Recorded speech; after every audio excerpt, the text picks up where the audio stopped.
She counted the steps to the ballroom door because counting was the only thing she could still do without trembling.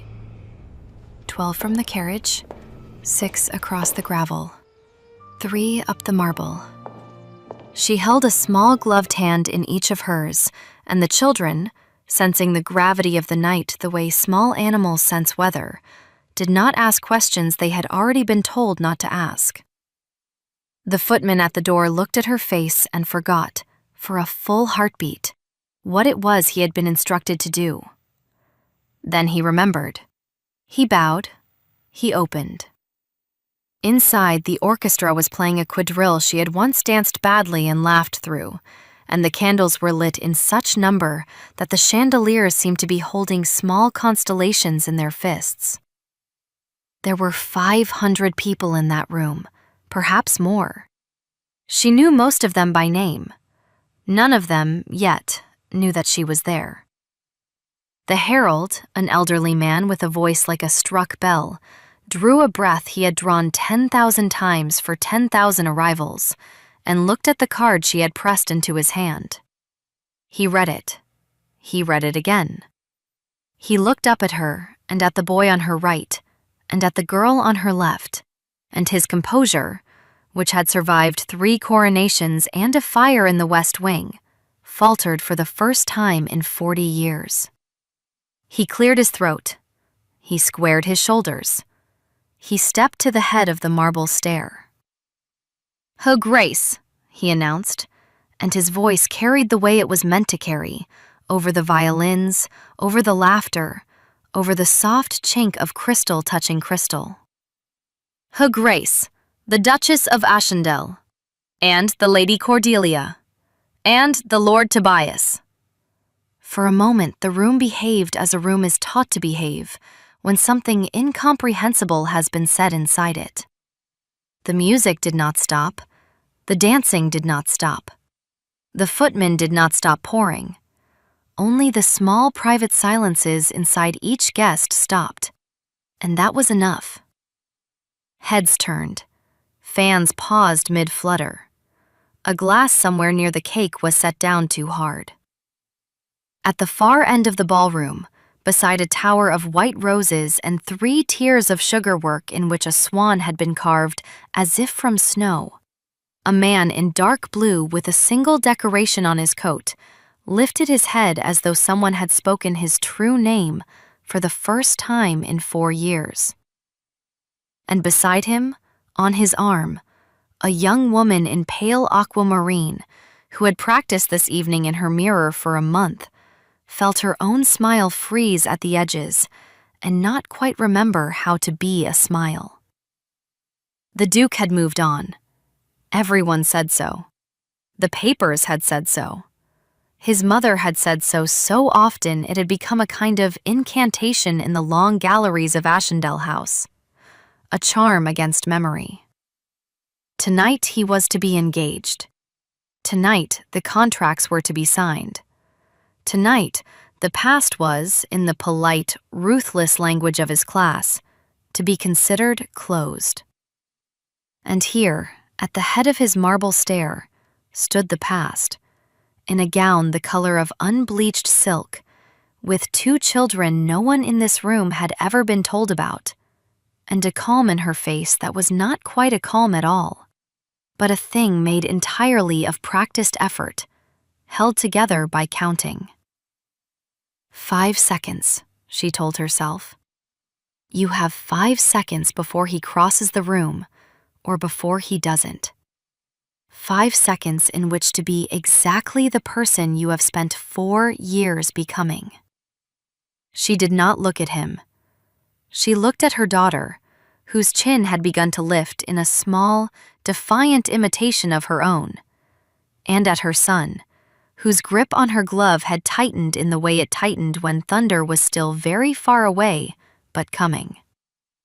She bent, almost imperceptibly, and murmured something the room could not hear. Tobias released a breath. Cordelia released the chin. She straightened. She began to descend. She had rehearsed those stairs too, although not these stairs. She had rehearsed them on the dirt path behind the cottage, with a basket of laundry on her hip and an old shawl pinned to her hair as if it were a train, while a hen of uncertain temperament watched from the gate, and the children laughed because she had told them to laugh, because if they laughed at her practicing, then they would not be afraid when the real night came. The dirt path had taught her something marble could not. It had taught her that you do not descend a stair. You permit the stair to lower you. You let it do its work. You do nothing but exist on top of it, in the right shape, at the right speed, and you let gravity be your servant for once, instead of your judge. So she descended, and the room, which had been remembering how to breathe, forgot again. It is necessary here to step back, to explain as plainly as one can how the woman on the stair had come to be the woman on the stair, and how the man in dark blue had come to be standing beside the swan of sugar and the bride-to-be in aquamarine. 4 years earlier, in a smaller and colder room than this one, in the same house, with no orchestra and no candles and no roses, Adair Whitfield, 8th Duke of Ashendale, had told his wife of 2 years that her presence in his house had become a matter of arithmetic he could no longer balance. He had not shouted. He never shouted. He had spoken from the far side of a long table on which lay a single folded letter and a glass of water he did not touch. He had told her that the contents of that letter had reached his mother first, and then him, and that the contents were such that even a man of his temperament could not, in justice, pretend not to have read. He had told her that she would be permitted the small estate in the north, and a quarterly sum, and the discretion of his name for as long as she did not embarrass it. He had told her that she would leave by morning. And then, because he was the kind of man who believed that fairness consisted of saying every cruel thing at once, so that nothing cruel would have to be said later, he had told her that he did not wish to see her again. She had asked him a single question. She had asked it in the voice she used for the gardeners when something had been planted in the wrong bed, a voice without weight, a voice meant only to confirm the facts. She had asked whether he believed the letter. He had said, after a pause she would later think about for 1,000 nights, that what he believed, and what he could afford to believe, were not, in his position, the same thing. She had nodded once. She had not cried. She had walked out of that room with her hands at her sides, because if she had lifted them to her face, the trembling would have started, and the trembling in that house was not permitted. She had not told him then what she had known for a week, and what the letter had not mentioned. She had not told him because she had counted in the carriage that took her north the precise number of reasons a man like Adair Whitfield might use the knowledge against her, and the number was higher than she could carry alone. She had told no one. Not his mother, who would have used it as a leash. Not her own father, who was dead. Not the physician in the village near the small estate, who had merely raised an eyebrow at her thinness and prescribed broth. She had told only the old woman who came twice a week to scrub the kitchen flags, because the old woman had buried 4 children and could be trusted to recognize a 5th before it was born, and to keep her mouth shut about it for as long as the world required. The twins had come on a morning in March when the rooks were noisy on the chimney and the snow on the moor had begun, at last, to consider leaving. Cordelia first, with a small outraged cry that sounded, even then, like an opinion. Tobias second, silent, watchful, with eyes that looked already as if they were trying to decide whether the room was to be trusted. The old woman had laid them, washed and wrapped, into their mother's arms and had said, very softly, that they had their father's hairline and their mother's mouth, and that one of those was a piece of luck and the other a piece of work. Then she had banked the fire and gone to the kitchen to boil water for tea, because the world, having delivered 2 more people into it, was about to require a great deal of tea. For 4 years, no letter went south. None came north. The Duke, said the few papers that reached the cottage, was rebuilding the East Wing. The Duke had sold the bay colt. The Duke had been seen at the opera. The Duke had been seen at the races. The Duke had been seen, more recently and with increasing frequency, in the company of the only daughter of the Marquess of Bramble, a young woman of unimpeachable name and 21 summers, whose laugh, according to one columnist who clearly considered himself a poet, was like a small bell rung at a great distance over water. The Duchess of the North read these notices once, and then used them to light the kitchen fire, which was the only practical use she had found for poetry that year. She had not been idle. She had reckoned, on the first night in the cottage, that grief was a luxury her children could not afford, and so she would not afford it either, and she had set about the business of becoming useful. She had learned the accounts of the small estate, which had been kept badly for 2 generations, and she had set them right with a patience that surprised the steward and a precision that frightened him. She had reopened the orchard that had gone to nettles. She had repaired the dovecote. She had taken in 2 girls from the village who had nowhere to go and turned them into a household, and she had taken in the village itself, which had been suspicious of her at first, and then, by degrees, fond. She had taught Cordelia to read out of an old herbal, because there were no children's books in the cottage, and the herbal had pictures of foxgloves. She had taught Tobias to count by giving him real coins and real sums, and treating his answers as if a small empire depended on them. She had carried a great many things alone, and she had carried them so well that after a while she had almost forgotten she was carrying anything at all. What she had not forgotten was the letter. She had not forgotten because the letter, she had come to understand in the long winter of the 2nd year, had not been a letter. It had been a weapon, and weapons have makers, and makers leave fingerprints. The fingerprints, in this case, had been delicate, scented, and unmistakable. She had not acted on them.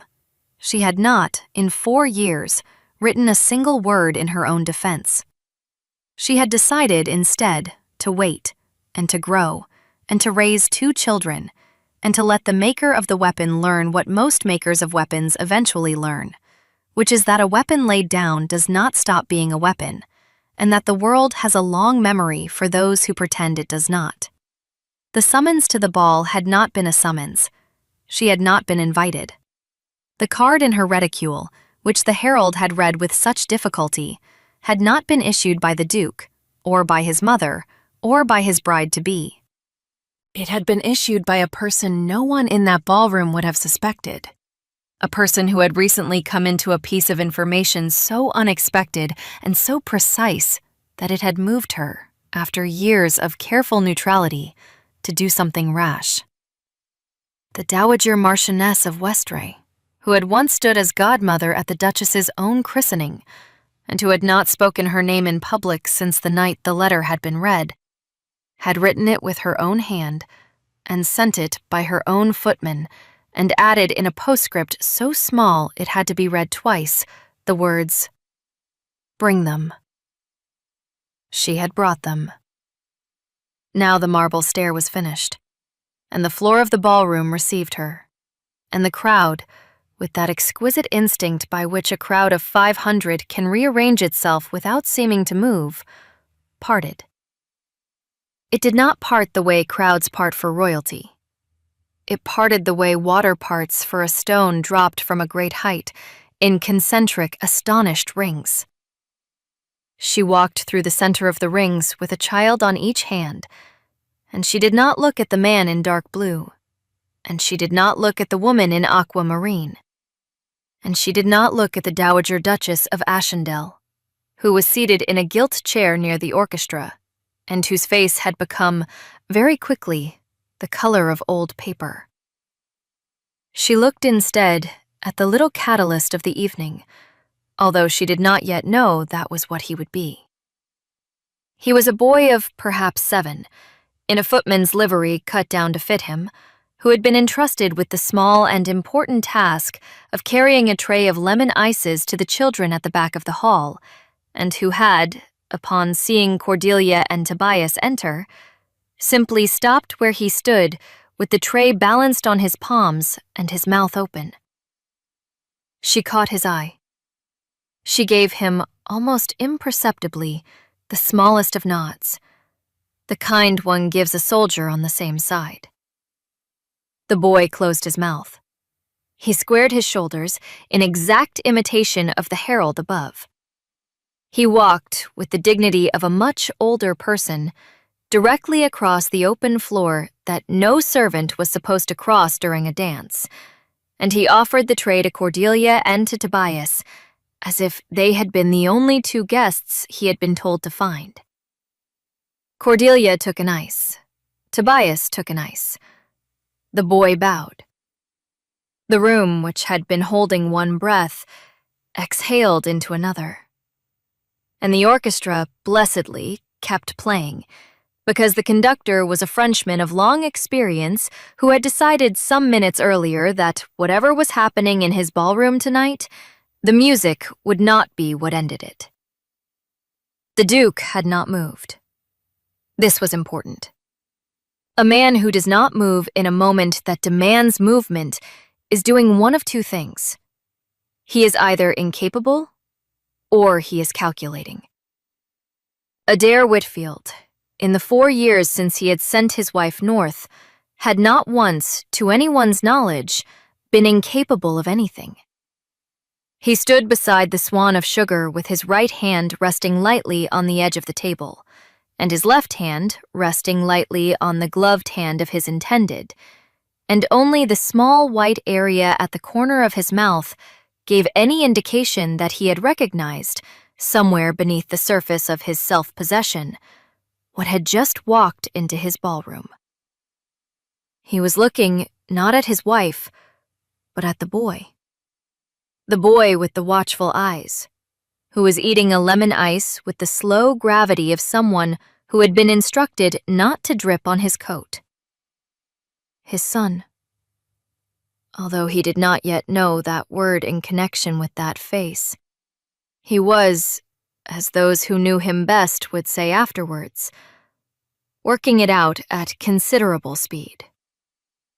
It was the bride-to-be who spoke first.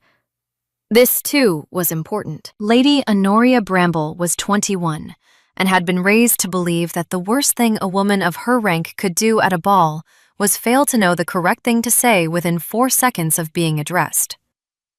She had not been addressed. She had, however, been looked at by every person in the room except the one on whose arm she stood, and she had decided, with a courage her detractors would later admit had surprised them, that silence was a worse failure than a wrong sentence. She turned her face, which was very pretty and at that moment very pale, toward the woman in unbleached silk who was now standing not 6 paces from her, and she said in a voice that did not shake, "Your Grace." And then, because she had not been raised to lie about what was in front of her eyes, she added, with the smallest possible glance downward, "And these must be your children." There was, at this, a sound from the dowager's chair that might have been a cough, or might have been the beginning of a word that the dowager had decided, in mid-syllable, not to finish. The Duchess of Ashendale, the one in unbleached silk and not the one in the gilt chair, inclined her head with the courtesy due to a hostess in her own house. "They are," she said, "Cordelia, Tobias." She did not present the children to the Duke. She presented them to Lady Honoria, because Lady Honoria had asked, and because in the small private rulebook the Duchess had written for herself on the dirt path behind the cottage, "You answered the person who had been brave enough to speak first." Lady Honoria, to her enduring credit, did not weep, although a lesser woman in her position might have been forgiven for it. She bent very slightly at the waist because she was tall, and she said, "How do you do? with the same grave attention she would have given a visiting ambassador. Cordelia, who had been waiting for an opening, curtsied back. Tobias, who had not, considered the situation for a long second and then offered his small free hand, the one not currently holding an ice, in the manner of a country gentleman meeting another country gentleman at a horse fair.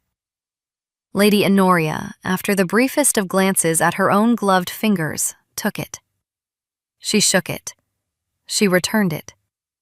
And in the corner of her eye, although she did not turn her head, she was aware of the man on her arm becoming, slowly, the color of someone who has been struck without warning by a thought he should have had years ago. The dowager rose from her gilt chair. She rose the way a glacier rises, which is to say not visibly, but with consequences. She crossed the floor with the white roses, with the swan, with the orchestra still playing because the Frenchman would not give them the satisfaction of stopping. And she came to a halt 3 paces from the woman she had not seen in 4 years and had spent 4 years describing, behind certain doors, as a regrettable episode. She looked at the woman. She looked at the boy. She looked longest at the girl, because the girl had her own mother's chin, and the Dowager of Ashendel had not, until that moment, understood how unwelcome it would be to see her own face in miniature staring up at her without forgiveness. "You have come," the Dowager said, "uninvited."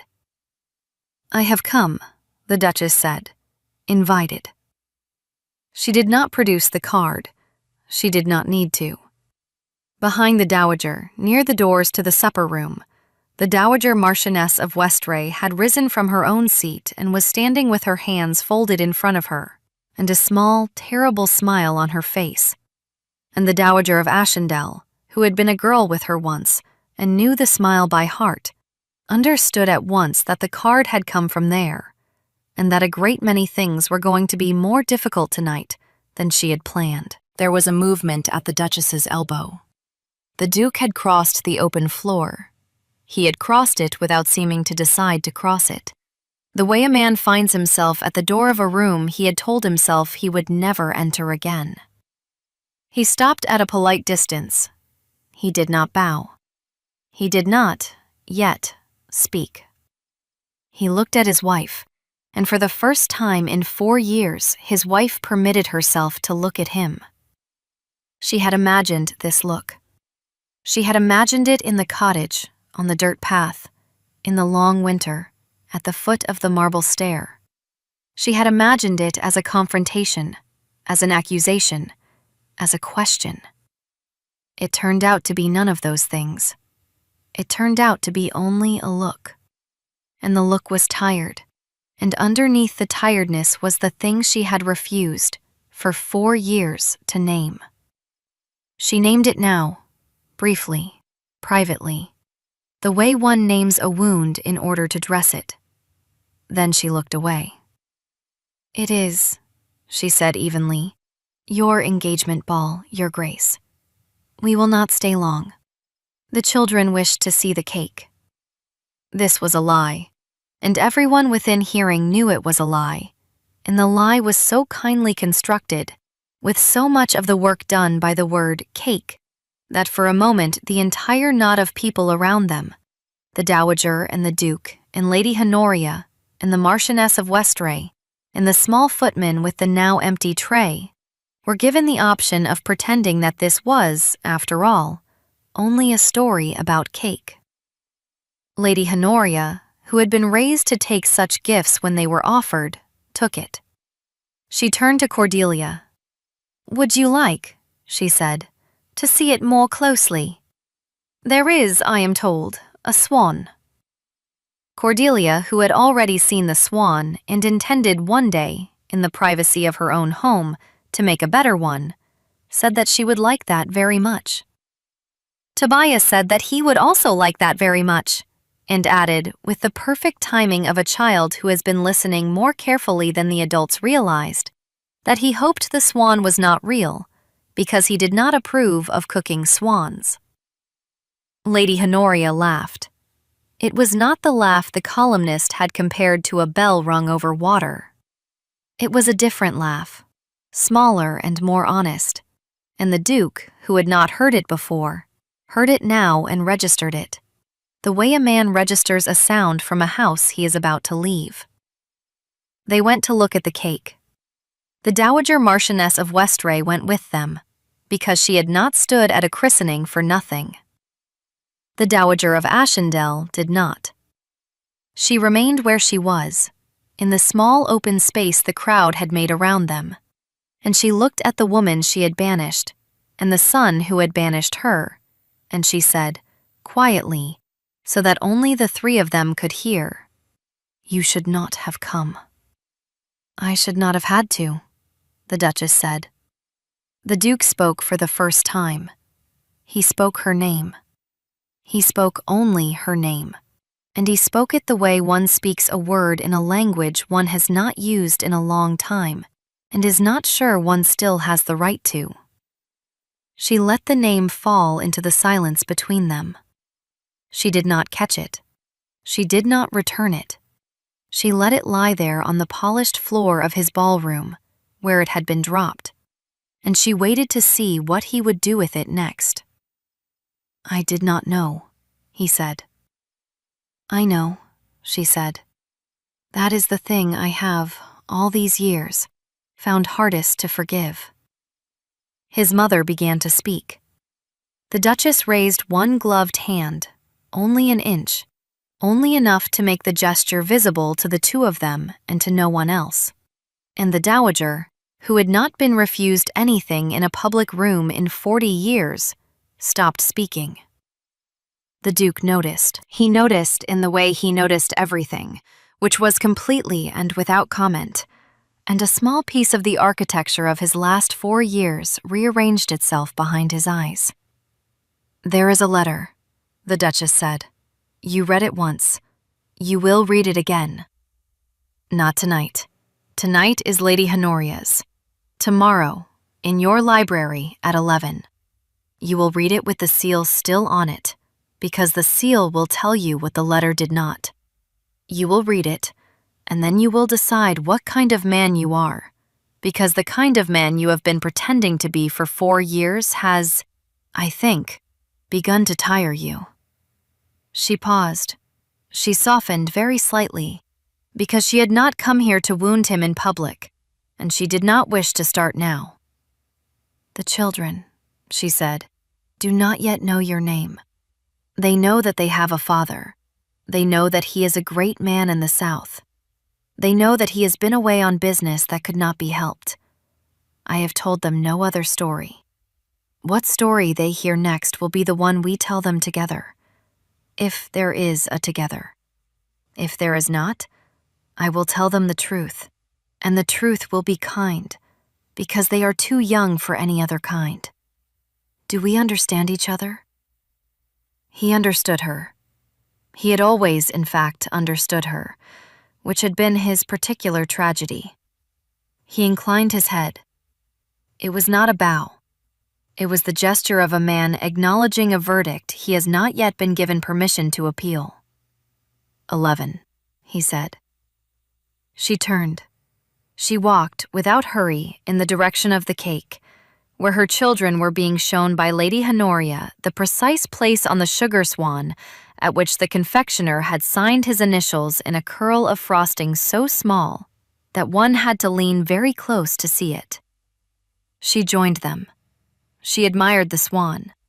She accepted from the small footman who had reappeared with a fresh tray and an expression of devout concentration, a glass of lemonade for each child and a glass of water for herself. She did not look back across the room at the Duke. She did not need to. She could feel him behind her the way one feels weather. The orchestra, the Frenchman conducting, slid without a seam into a slower air. The dancing did not resume at once. People had begun to talk, very quietly, in the small clusters into which a ballroom organizes itself when something has happened that will be discussed for a generation. Some of the talk was unkind. Most of it, surprisingly, was not. Lady Honoria's mother, the Marchioness of Bramble, who was nobody's fool and had been watching from beside a column, had already made certain decisions about her daughter's future that would, by morning, have rearranged a number of contracts. The Marchioness of Westray was speaking, in a low, pleasant voice, to a small group of dowagers who had once been her enemies, and were now, by the alchemy of a single evening, something more useful. The Dowager of Ashendale had returned to her gilt chair and was, for the first time in many years, not certain what to do with her hands. At 11:45, the Duchess gathered her children. She thanked Lady Honoria for her kindness, with a sincerity that took the younger woman by surprise, and left her, afterwards, thinking for a long time about what kindness was for. She did not speak again to the Duke. She inclined her head to the Dowager, the bare minimum the rules required, and the Dowager, after a pause that her friends would later swear was the longest of her life, inclined her head in return. She walked her children back through the parted water of the crowd, up the marble stair, past the herald with the bell-struck voice, who looked at her this time with something that, in a man of his training, came perilously close to admiration. The footman opened the door. The night air met them. The carriage was waiting. In the carriage, Cordelia, who had eaten 2 ices and a slice of cake and was full of opinions, said that she had liked the lady in the blue dress and did not understand why anyone would marry the man with the tired face when they could marry her instead. Tobias, who had been quiet for an hour, said that he had liked the boy with the tray. The Duchess, who had not allowed herself to tremble all evening, allowed her hands now to tremble against the velvet of the seat, where no one could see, and she said that they had both done very well, and that she was very proud of them, and that they were going to a hotel where there would be hot chocolate, and that tomorrow there would be a great deal to talk about, but that tonight there would only be sleep. They slept. She did not. She sat by the window of the hotel room in a chair that did not fit her, and she watched the gas lamps flicker in the square below, and she counted, as she had always counted, the small things she could still control. The breaths of her children, the hours until 11, the number of times she had imagined this evening, and the number of ways it had refused in the end to match her imagination. She did not weep. She had not wept in 4 years, and she did not intend to begin tonight. She did, however, permit herself, for the first time since the long table and the folded letter and the glass of water he had not touched, to set down the things she had been carrying. Not all of it, only a corner, only enough to feel, for a moment, how heavy it had been. At 11 the next morning, she presented herself at the library of Ashendale House. She wore a gown the color of a winter sky, and she carried, in a leather case her father had once used for legal papers, the letter that was not a letter. The Duke was already in the room. He had not slept either. There was a tray of coffee on the table between them that neither would touch. She placed the case on the table. She slid it toward him. He looked at the seal. He looked at her. He looked at the seal again because the seal was not the seal he had remembered from 4 years before. The seal he had remembered had been broken. This one was whole. "You read," he said slowly, "a copy." "I read," she said, "what I was given to read." The original was in the keeping of the Marchioness of Westray, who had been at my mother's bedside the year before I married you, and to whom my mother had entrusted a number of things she did not trust to anyone else. Among those things was the original of this letter, which had been written by a person I will not name in this room until you have read it yourself, and which had been intercepted by my mother's own woman before it could reach the hand for which it had been forged. The copy that reached you 4 years ago was a clever copy. It was not, however, clever enough to know that the original existed. The original, when you have read it, will tell you 3 things. It will tell you who wrote it. It will tell you why. And it will tell you, by a detail in the wax that no forger could have known to imitate, that everything you decided about me on the basis of the copy was decided in error." He did not speak. He took up a small ivory blade from the table. He broke the seal. He read. He read it once, quickly, the way a man reads bad news he is trying to outrun. He read it a second time, slowly, the way a man reads bad news he has accepted he cannot. When he had finished, he set the letter very carefully on the table, aligned with the edge as if the alignment mattered, and he placed his hands flat on either side of it, and he closed his eyes. "It was my mother," he said. "It was," she said. He was silent for a long time. When he spoke again, his voice was not the voice he had used at the long table 4 years before. It was a younger voice, and an older one, both at once. "I have," he said, "no right to ask anything of you." "You have," she said, "the right to ask one thing. You are their father. You will ask eventually to know them. I will not refuse you.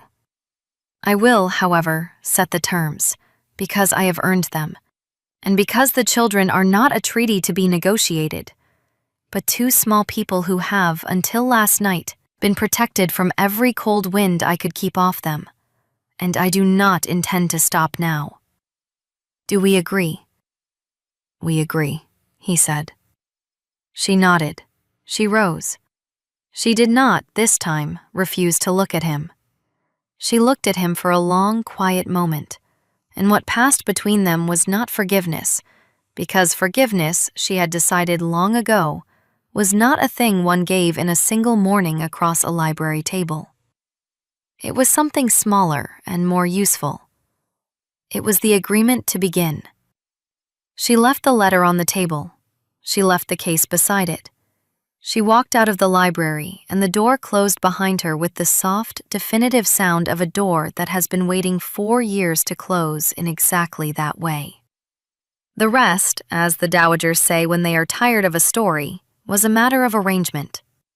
The engagement to Lady Honoria was dissolved by mutual consent within the week, in terms so courteous that the columnists, deprived of scandal, were reduced to praising the weather.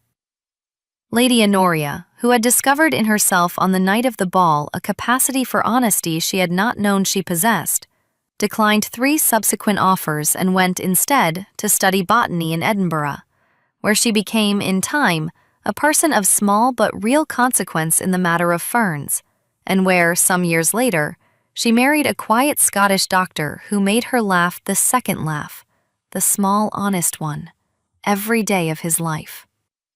The Dowager of Ashendale retired to a house on the coast that had once been her favorite, and was now, by her own request, to be her only. She wrote on the 3rd Sunday of each month a letter to her grandchildren. The letters were stiff at first. They softened. By the 2nd year, Cordelia was answering them in a hand of her own, in which the chin fortunately did not show. The Dowager Marchioness of Westray was thanked privately in a manner she preferred to the public kind, and continued to attend balls for another decade with the same small, terrible smile, which was now understood, by those who had reason to understand it, to be a smile of approval rather than threat. The small footman with the tray was promoted, at the personal request of Lord Tobias, to the position of under-butler, in which capacity he served with distinction and a slight, lifelong tendency to over-polish lemon ice trays. The Duke and the Duchess of Ashendale did not remarry, because they had never, in the eyes of any law that mattered to them, been unmarried. They lived, for the first year, in separate wings of the same house, and met at breakfast, and learned, slowly, how to speak to each other again over toast. By the 2nd year, they were riding out together in the mornings, although they returned by different gates. By the 3rd, they had stopped counting the gates. There was, in the end, no great scene of reconciliation, no kneeling, no speech. There was only one evening in late autumn, a moment in the long gallery in which she paused before a portrait of his grandfather, and he paused beside her, and he said quietly that he had been a fool for 4 years and would prefer, with her permission, to be something else for the rest. She said that she would consider it. She considered it.